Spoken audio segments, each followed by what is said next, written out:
Why the Xbox app is not working properly? Today we will discuss the complete details. Don't skip the video, watch the full video.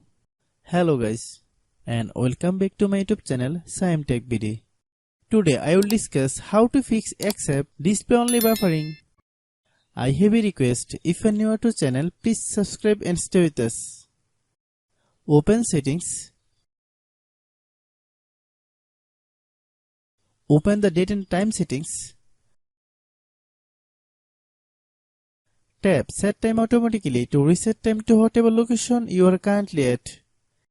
Click Back. Click About Device. Click Storage. Then click Clean Up.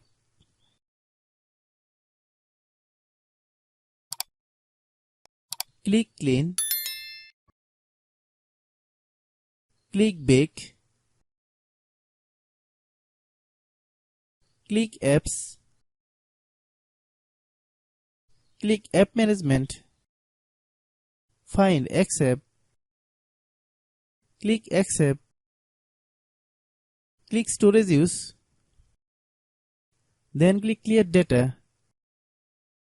If you clear data, you will need to relog into your account. Then click Delete. Then open Google Play Store.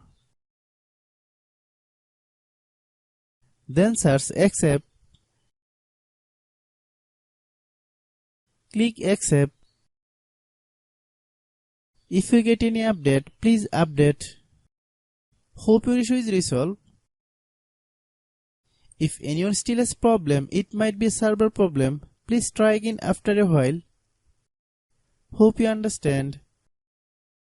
I have a request, if you are new to channel, please subscribe and stay with us. By watching my tutorial for more tech videos, you can subscribe.